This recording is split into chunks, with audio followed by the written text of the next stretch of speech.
If you carry your bike like this, or on any type of external rack, and you want a little bit more security, this lock with an alarm on it might be exactly what you need.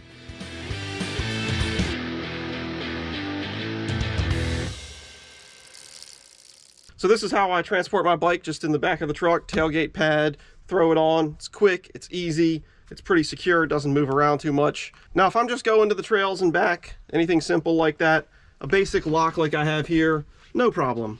I'm not worried about a stoplight snatch and grab or anything like that. That's enough to deter that. But there are occasions where I may have to go to a store afterwards, or maybe I'm meeting my family somewhere, and I have to leave the bike unattended. And that really concerns me because, you know, if we're being honest, a basic lock like that, a simple set of bolt cutters, and somebody could be gone with the bike in 10 seconds or less. So that's where this thing comes in. This is a lock with an alarm built into it. And I think this may give me the extra peace of mind that I'm looking for. So let's take a closer look at it. All right, so let's take a look at exactly what you get in the box, because everybody loves an unboxing video. So opening it up, we will see obviously the main lock itself. There's a remote control here, a little mini screwdriver,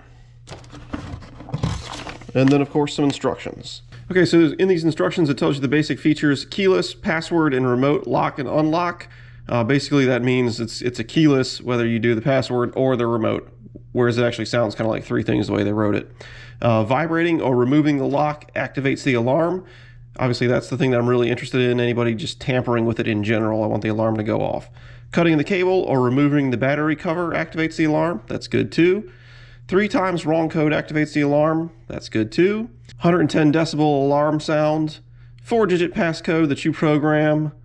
The remote control locks and unlocks, you could also use it to find your vehicle or something like that.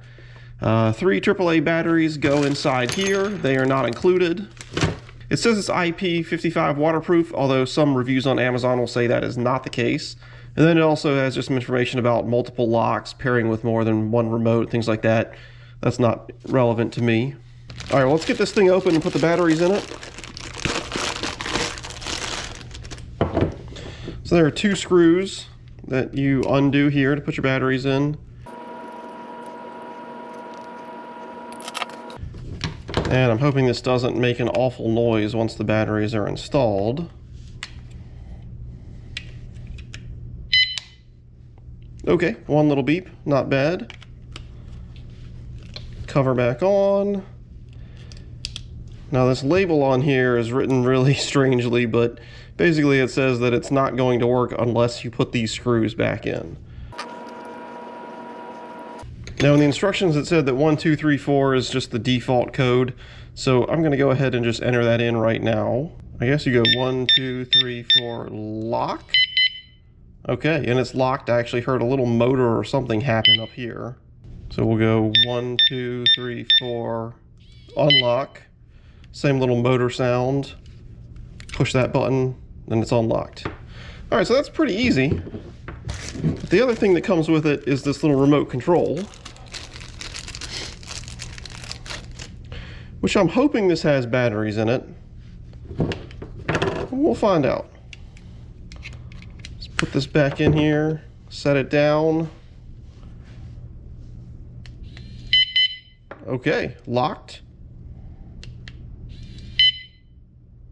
Unlocked. Well, there it goes. Okay. So the functionality, at least with the locking and unlocking, works like it should. All right, so in the instructions here, there's a section about setting the vibration alarm, and you can turn it on or off, and then you can also set the sensitivity of it. But I'm just going to see from the factory format how that actually is. So let's go ahead and hit the lock button, and it is locked. Now I don't know if there's a delay of like, okay, you hit the lock button. I think maybe that second beep means, okay, now this thing is detecting anything. So let's go ahead and make some vibrations like somebody's messing. Nope. All right, that worked. So there's a 2-second alarm that goes off from the first little bit of tampering. If somebody tampers with it again, then it's going to go off in full force for, I think, 30 seconds or something like that. So I guess we might as well test that too. All right, that's the warning.